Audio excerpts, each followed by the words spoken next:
ओम चंडिकाय नमः। माँ दुर्गा सप्तशती के प्रथम अध्याय में आज हम पढ़ेंगे मधुकैटभ का वध। स्तुति। मैं महाकाली देवी का हम स्मरण करते हैं, जो 10 हाथों में खड्ग चक्र गदा बाण धनुष परिधि शूल शंख आदि धारण करती है। उनके 3 नेत्र हैं, 10 मुख हैं व 10 पैरों से युक्त उनके शरीर की कांति नीलमणि के समान है। ऋषि मार्कंडेय ने कहा, बहुत पहले की बात है कि सूरद नाम के एक राजा थे। उनका सारी पृथ्वी पर अधिकार था, लेकिन एक बार शत्रुओं ने आक्रमण करके उनका राज्य छीन लिया। वे निराश और उदास होकर घोड़े पर सवारी करके जंगल में से जा रहे थे। वहां उन्होंने मेधा मुनि का आश्रम देखा, जहां हिंसक जानवर भी हिंसा छोड़कर मुनि के शिष्यों के साथ शांत भाव से बैठे थे। ऋषि के आश्रम में उसी समय समाधि नामक एक व्यापारी आया, जिसे उसके दुष्ट स्त्री पुत्रों ने लोभ के कारण घर से निकाल दिया था। राजा सूरद समाधि मेधा ऋषि के चरणों में बैठ गए। उन दोनों ने ऋषि से पूछा कि राज्य छिन जाने पर भी और परिवार द्वारा अपमानित होने पर भी हमारी उनमें ममता बनी हुई है।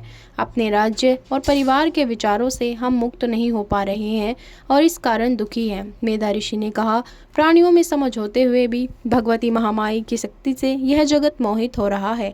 वे ही मनुष्य के चित्त का हरण करके सांसारिक माया मोह में डाल देती हैं। फिर वे ही प्रसन्न होने पर ऋषि को मन को सांसारिक मोह से मुक्त करती हैं। तब दोनों ने ऋषि से महामाया देवी का रहस्य पूछा। तब मेधा ऋषि ने देवताओं का कार्य सिद्ध करने के लिए देवी के प्राकट्य और उनके दैवी कार्यों की कथा सुनाई। ऋषि ने कहा, एक बार मधु व कैटभ नाम के 2 राक्षसों ने ब्रह्मा जी को मारना चाहा।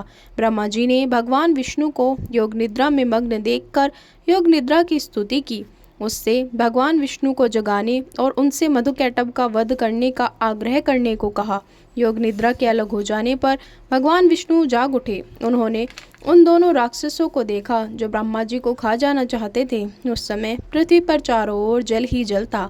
जब भगवान विष्णु ने उन्हें मारना चाहा तो उन्होंने कहा, जहाँ पृथ्वी जल में ना डूबी हो वहाँ हमारा वध करें। तब भगवान विष्णु ने अपनी जंघा पर दोनों के मस्तक रखकर अपने चक्र से काट डाले।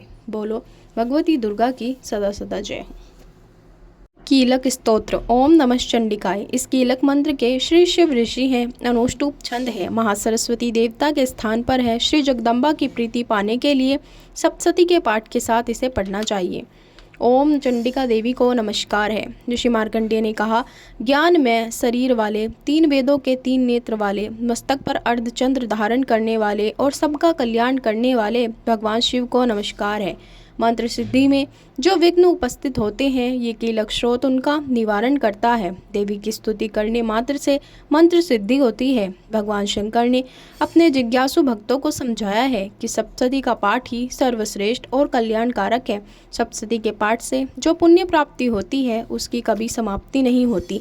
जो साधक भक्त कृष्ण पक्ष की चतुर्दशी या अष्टमी को भगवती की सेवा में अपना सर्वस्व दे देते हैं और फिर उस सर्वस्व को भगवती का प्रसाद मानकर उसे ग्रहण करके उसका उपभोग करते हैं, भगवती उन पर शीघ्र प्रसन्न होती है। कृष्ण पक्ष की चतुर्दशी या अष्टमी को भक्त भावना से अपना सर्वस्व देवी को अर्पित करें और भावना करें कि देवी उसे सब कुछ प्रसाद के रूप में संसार यात्रा पूर्ण करने के लिए लौटा रही है। इस प्रकार सांसारिक साधनों को देवी के प्रसाद रूप में ग्रहण कर देवी की प्रसन्नता के लिए ही जीवन बिताएं। इस विधि से सप्तशती पाठ का निष्कीलन होता है। कीलक स्रोत का पाठ ऊंचे स्वर से करना चाहिए। कीलक का पाठ करने से भगवती शीघ्र प्रसन्न होती है। स्त्रियों को सौभाग्यपूर्ण जीवन देवी के प्रसाद का ही फल है। निष्कीलन का अर्थ है कि दुर्गा सप्तशती के श्लोक अत्यंत शक्तिपूर्ण हैं। सब अर्थात जिनके मन शुद्ध नहीं है वे इसे पढ़ न सके, इसलिए भगवान शिव ने इसे कीलित किया है।